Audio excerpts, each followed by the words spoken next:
Olá, sejam muito bem-vindas e bem-vindos aqui ao nosso podcast, O Espírito do Evangelho.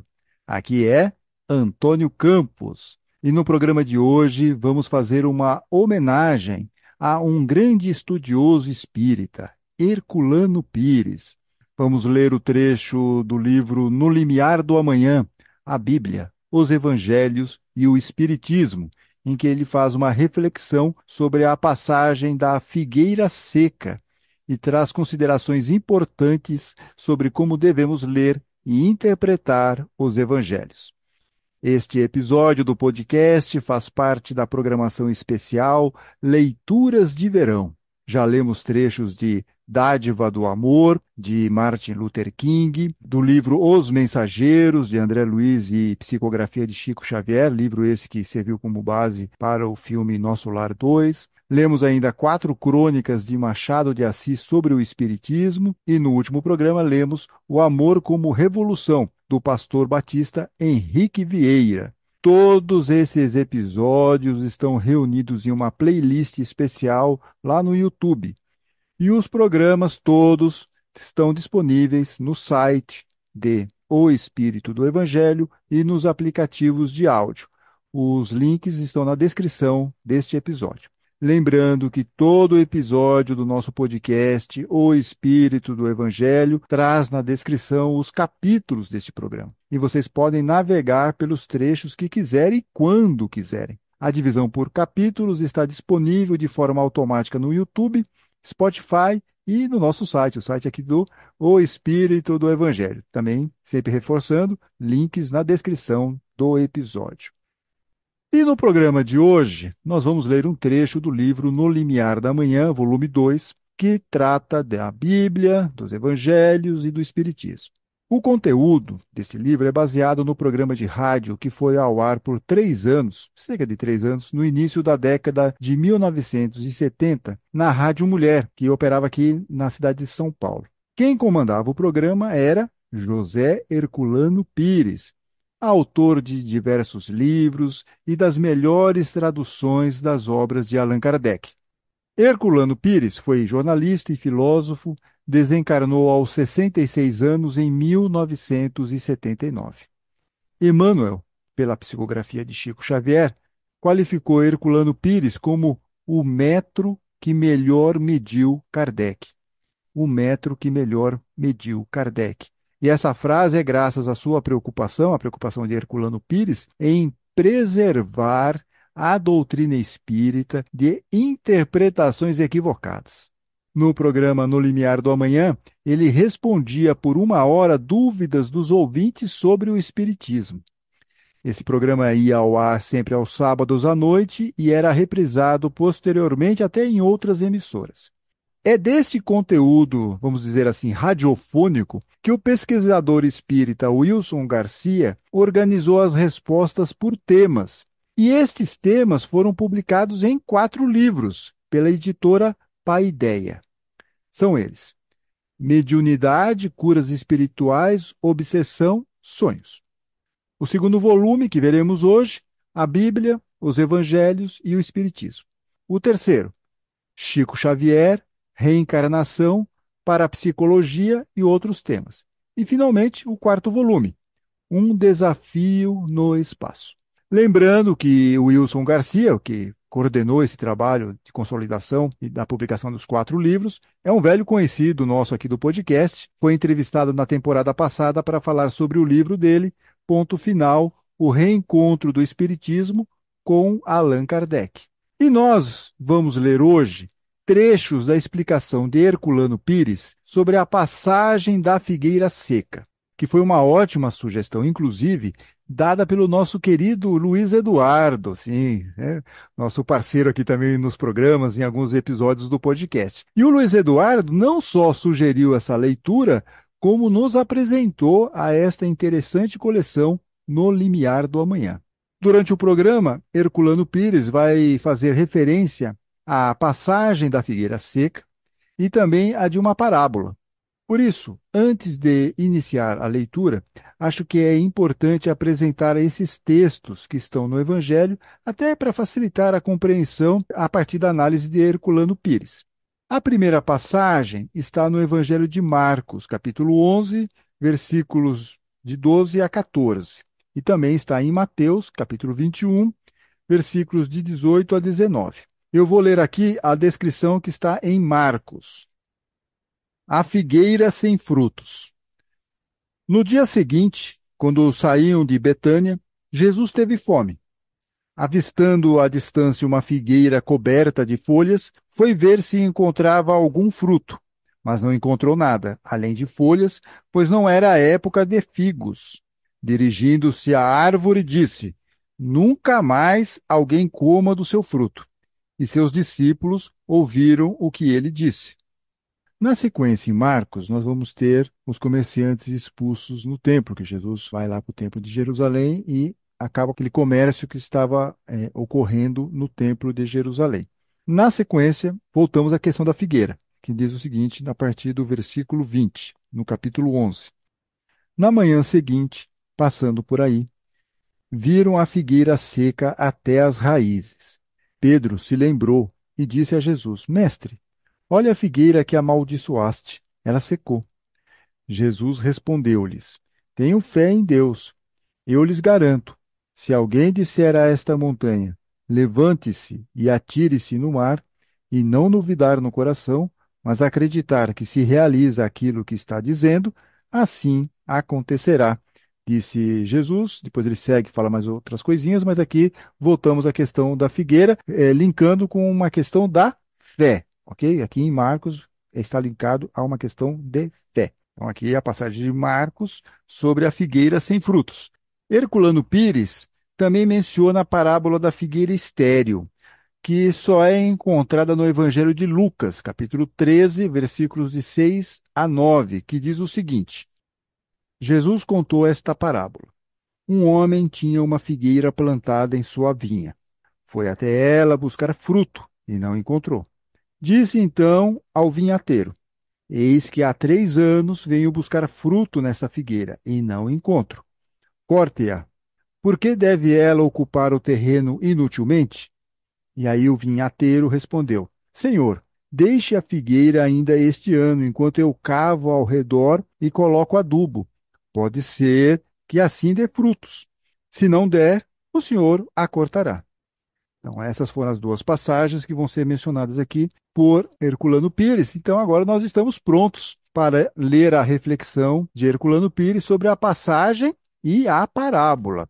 Mas antes de iniciar a leitura, fica aqui o nosso pedido fraterno para que você curta, compartilhe este episódio de O Espírito do Evangelho. Isso nos ajuda muito na divulgação do canal. Fica aqui o nosso muito obrigado. Então vamos lá, leitura do capítulo Figueira Seca 1, do livro No Limiar da Manhã, a Bíblia, os Evangelhos e o Espiritismo, de Herculano Pires. Herculano Pires sempre respondia uma dúvida de um ouvinte, e a pergunta aqui é a seguinte: Professor, como o senhor explica a parábola da figueira seca? E aí Herculano Pires no programa responde: A parábola da figueira seca tem 2 apresentações no Evangelho, e por isso mesmo dá motivo a várias interpretações. Mas, na verdade, as interpretações vão além daquelas que constam do Evangelho. Por exemplo, encontramos em Mateus e Marcos essa parábola na forma de um fato real, e não como parábola. É um episódio da vida de Jesus. Marcos conta que Jesus, passando pela estrada e sentindo fome, dirigiu-se à figueira, mas não era tempo de frutos. Consequentemente, a figueira não poderia ter frutos naquele momento. Jesus amaldiçoou-a para que ela secasse, e ela realmente secou. Vemos esse mesmo episódio repetido em Mateus. Digo repetido em Mateus porque a ordem canônica dos evangelhos, essa ordem como nos é apresentada, não está certa. De acordo com todas as pesquisas históricas, o primeiro evangelho foi o de Marcos. Consequentemente, o de Mateus é um evangelho que segue o de Marcos e, de certa maneira, é decalcado nele, ou seja, é baseado em Marcos. Assim, essa parábola da figueira que aparece em Mateus vem exatamente do evangelho de Marcos. Nesses dois evangelhos, a parábola é apresentada em forma de episódio real, com uma finalidade, a de mostrar o poder da fé. Tanto Marcos como Mateus acentuam isto, que depois Jesus disse aos discípulos que a figueira havia secado por sua ordem, como também muitas outras coisas poderiam ser feitas por quem tivesse fé. Quer dizer, Jesus teria então dado um exemplo do poder da fé fazendo secar essa figueira. Apesar disso, essa parábola tem dado muita preocupação aos exegetas, aos interpretadores do Evangelho, que acham estranho ter Jesus cometido um ato desse, e apenas para dar um exemplo aos discípulos, quando poderia fazê-lo sem o sacrifício de uma árvore, que não tinha culpa nenhuma de não dar frutos naquela ocasião, porque não era tempo de frutos. Parece que vem dirimir essa questão o trecho do Evangelho de Lucas, que nos apresenta a parábola da figueira. Ali sim, o caso da figueira não é relatado como fato, mas como parábola. Vemos Jesus contando a parábola da figueira que vai dar frutos, que vai dar, não que não dava frutos, certo? Não era uma figueira estéril. Modifica-se a situação, modifica-se o quadro. E Jesus, então, apresenta a figueira e se refere também às demais árvores, como uma forma de acentuar nos discípulos a esperança do reino de Deus. Diz ele que o reino de Deus vai chegar à terra e que, assim como a figueira, quando começa a dar os seus brotos, anuncia a proximidade do verão, assim também nós, que sabemos compreender esse anúncio da figueira. Devemos compreender nos acontecimentos do mundo que nos cercam os anúncios da vinda do reino de Deus. Esta é uma interpretação da parábola dada pelo próprio Evangelho de Lucas. Há pessoas, naturalmente, intérpretes diversos, que consideram a parábola da figueira seca como a indicação de que os médiuns que não produzem, os cristãos que não dão frutos, aquelas criaturas que estudam o Evangelho ou estudam o Espiritismo e não aprendem a praticá-lo, são como a figueira que acabará secando por não dar frutos e não ter valor nenhum. Portanto, essa é uma parábola atribuída àqueles que interpretaram o Evangelho posteriormente. Mas a interpretação que consta do Evangelho é essa, não referente à figueira seca, mas sim à figueira que vai começar a dar fruto e que anuncia isso com seus brotos. Parece que estamos diante de um problema difícil, de solução positiva, como geralmente se deseja. Muitas pessoas querem que respondamos a essas perguntas dando uma definição precisa. Não, isso deve ser interpretado assim e não assado. As coisas se passam assim e não de outra maneira. Não é o caso. Temos de compreender que estamos diante de textos muito antigos, escritos por diversos autores, cada qual se referindo a determinado fato. Há certas pessoas que pretendem dar validade apenas à parábola da figueira, que aparece no Evangelho de Lucas, pelo fato de saberem que Lucas andou pesquisando para escrever seu Evangelho e que até foi conversar com Maria, que ainda vivia na época na cidade de Éfeso, e com a qual ele obteve muitas informações sobre a vida de Jesus. Considero que essa passagem de Lucas é válida, enquanto a de Marcos e de Mateus representam apenas interpretações errôneas da parábola, interpretada como um fato real. Por outro lado, é preciso considerar que existem muitas passagens dos evangelhos que aparecem como fatos e que, na investigação histórica, nos mostram sua face diferente. São ensinos de Jesus, parábolas que mais tarde foram interpretadas como acontecimentos. Por isso, diz aqui Herculano Pires, é que o estudo do Evangelho e sua compreensão exigem sempre muito cuidado e muita atenção.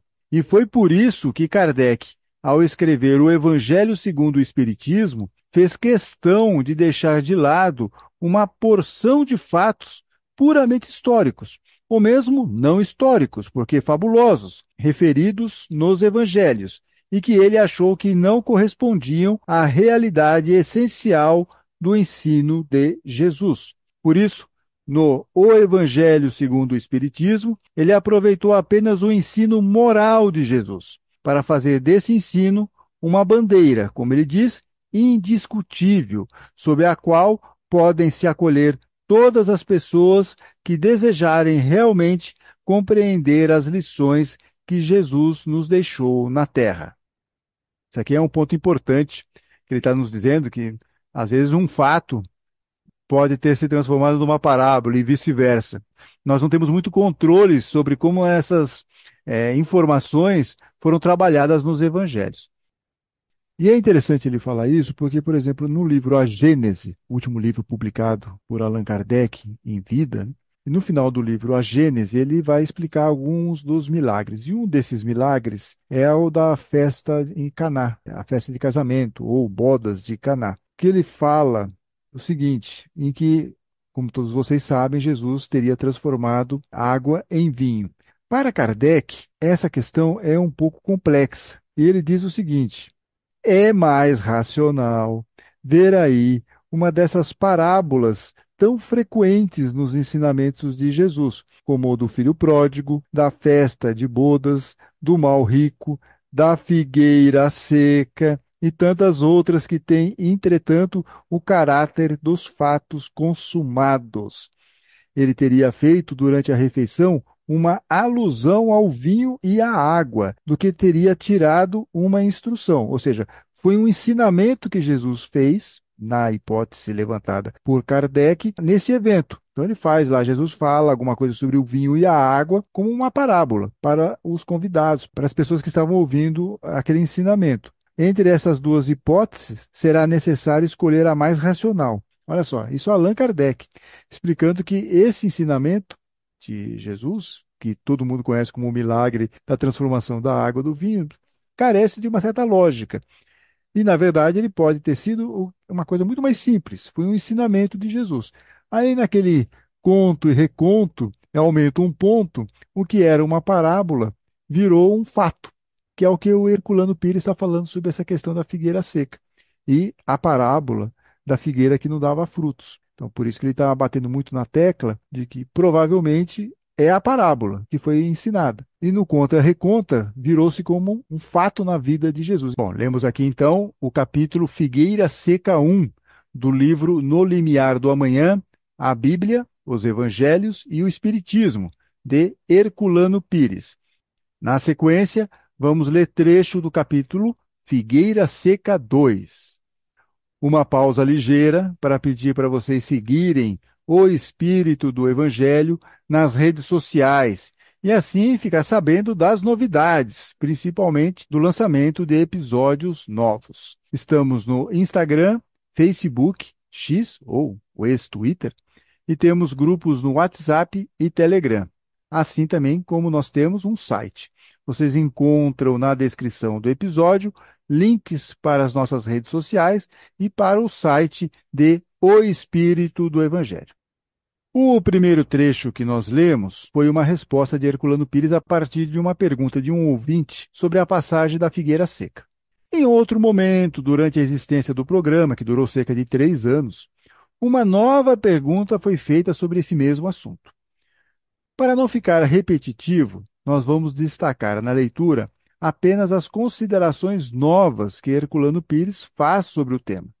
Inclusive, ele dá boas orientações sobre como ler o Evangelho e a Bíblia. Então, vamos ler agora o trecho do capítulo de Figueira Seca 2, do livro No Limiar da Manhã, a Bíblia, os Evangelhos e o Espiritismo, de Herculano Pires. E começa aqui o texto com a pergunta do ouvinte: o que significa figueira seca no Evangelho de Marcos? Bom, e aí Herculano Pires vai fazer a referência a Marcos e a Lucas, e ele vai se dedicar um pouquinho mais a falar sobre a parábola da figueira que está lá em Lucas. Ele vai dizer o seguinte aqui: trata-se de uma parábola através da qual Jesus indicava aos seus discípulos, sempre usando o método da explicação através de uma figura que definisse bem o problema. Então, aqui Herculano Pires está explicando por que Jesus falava, às vezes, por parábolas. Segue Herculano Pires. Jesus explicava que aqueles que não dão frutos, aqueles que nada produzem, serão naturalmente considerados inúteis perante o reino dos céus. Portanto, serão considerados fracassados no processo evolutivo que vieram realizar na Terra. É por isso que encontramos em Lucas a definição clara desta parábola. É interessante notarmos o seguinte: o problema da parábola da figueira nos evangelhos nos mostra o cuidado que precisamos ter na interpretação das Escrituras. As igrejas tomam essas Escrituras ao pé da letra e as consagram como sendo a própria palavra de Deus. Dessa maneira, aquilo que está escrito em um livro chamado sagrado é inviolável, é indiscutível, não pode ser criticado, temos de aceitar aquilo. Pois bem, se no tocante a esse problema da figueira tomarmos essa posição das igrejas, ficamos sem saber como sair da dualidade do conflito que se estabelece entre Marcos e Lucas. Por isso, o apóstolo Paulo disse que não devemos nos apegar à letra dos textos, mas sim ao espírito. Devemos verificar o que significa o texto. Devemos verificar isso com atenção, pesquisar os textos para não cairmos em situações conflitivas diante daqueles que nos interpelam. Ora, sabemos que nos evangelhos há várias discrepâncias entre os evangelistas, pois cada evangelista escreveu seu evangelho em um determinado lugar e em um determinado tempo. Os evangelhos não foram escritos ao mesmo tempo pelos quatro evangelistas. Há uma distância bastante significativa entre o aparecimento de um evangelho e o aparecimento de outro. Cada um foi escrito em um determinado lugar e em uma determinada época. Cada evangelista dispunha de dados que possuía, seja das anotações pessoais que carregava consigo, seja do apóstolo ou daquele que, junto de Jesus, ouviu o que Jesus dizia e ensinava, e lhe transmitiu a eles. Vamos seguir aqui um pouquinho mais para frente. Assim sendo, não podemos querer que haja concordância perfeita entre os vários evangelhos. Portanto, não podemos admitir o dogma do texto sagrado como sendo a palavra inviolável e intocável de Deus. Não! Devemos ter isso sempre em mente. Os evangelhos foram escritos por criaturas humanas, por apóstolos de Jesus e às vezes também por discípulos dos apóstolos. Pelo menos é essa a interpretação que a igreja nos dá. As autorias foram atribuídas, não que elas tenham realmente acontecido. Mateus escreveu mesmo o Evangelho de Mateus? Nós não sabemos, assim como Marcos, Lucas e João. Dessa maneira, também devemos entender que o exame dos textos evangélicos deve ser acurado. Devemos levar em conta as circunstâncias históricas, a distância no tempo em que eles foram escritos, os locais em que eles foram elaborados. Isso nos mostra que devemos ter muito cuidado e não considerar os textos como invioláveis nem intocáveis. Os textos estão sujeitos a críticas, e, como sabemos, foi a crítica que resultou na Reforma Protestante, dividindo a Igreja e estabelecendo uma nova corrente do cristianismo que foi grandemente benéfica, porque foram os protestantes que tiraram o Evangelho do esconderijo em que a Igreja dominante o havia colocado. E divulgaram o Evangelho nas línguas nacionais, porque eram publicados apenas em grego, o que tornava difícil seu estudo e praticamente privativo dos sacerdotes e dos teólogos. Portanto, o Evangelho só chegava ao povo de maneira indireta, através desses intérpretes. Com a reforma protestante, os evangelhos foram publicados em línguas nacionais e tornaram-se acessíveis a todos os povos. O mesmo que dizemos do evangelho, devemos dizer também da Bíblia. Enganam-se aqueles que consideram a Bíblia como a palavra de Deus, porque a Bíblia é constituída por uma verdadeira biblioteca judaica antiga. São velhos livros do judaísmo que foram reunidos para formar um código, uma codificação, a codificação bíblica, na qual temos a doutrina judaica. Não é possível considerar esse texto múltiplo, variado e imenso como um texto inviolável, intocável, não sujeito a crítica, ou como texto ditado pelo próprio Deus. Não é verdade. Foram numerosos os escritores da Bíblia. A própria Bíblia nos relata que após o exílio na Babilônia, quando os judeus voltaram para sua pátria, o profeta Esdras iniciou a pesquisa para recuperar os livros que haviam sido destruídos e os que estavam apenas na memória das pessoas que, naquele tempo, como sabemos, memorizavam livros inteiros. Ele iniciou a campanha para reconstruir aqueles livros e reuni-los em um só. Esdras chegou mesmo a fazer uma espécie de comício público em Jerusalém quando terminou a confecção da Bíblia, a restauração dos livros antigos, para apresentar esse livro ao povo judeu. Assim, não é possível nos apegarmos a posições absolutamente absurdas, como a de considerar que esses livros são intocáveis. Eles devem estar sujeitos à crítica histórica, à crítica literária e à crítica espírita. Por isso, o Espiritismo estabelece que esses livros devem ser apreciados dentro de critério lógico e não através de fé cega, sem raciocínio. Finaliza aqui a resposta Herculano Pires. E esse final aqui do texto de Herculano Pires, eu acho que é muito importante para nós. Temos sempre uma análise crítica, uma crítica histórica, uma crítica literária, uma crítica espírita. Isso é muito importante, mas não só para a Bíblia. Acho que vale para tudo que nós vemos, inclusive para certas psicografias que acabam acontecendo. Nós temos que estar sempre analisando tudo à luz da razão. Herculano Pires foca, obviamente, aqui na questão da Bíblia e do Evangelho, mas nós, como espíritas, temos que utilizar o nosso discernimento também para as outras publicações que vêm aí em contexto mediúnico. É um cuidado que nós temos que ter.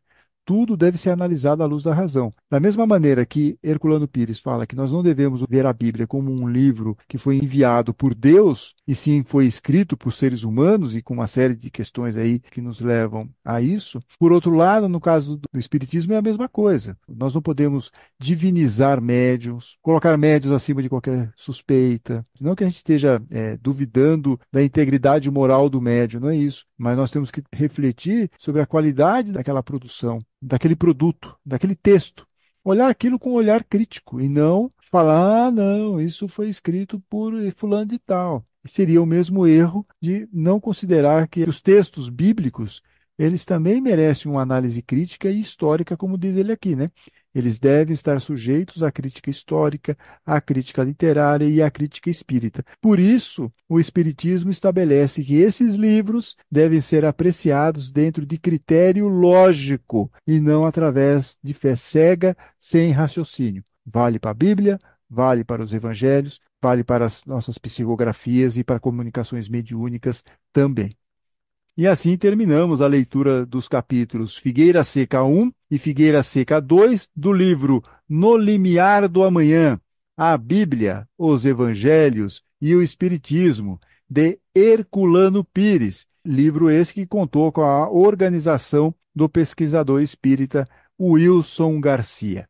Espero que vocês tenham gostado aqui do programa e fica sempre o convite para vocês curtirem, compartilharem, seguirem o Espírito do Evangelho em nossas redes sociais e em nosso site também. Em breve teremos novo episódio da programação especial Leituras de Verão. Até lá, fiquem bem, fiquem com Deus.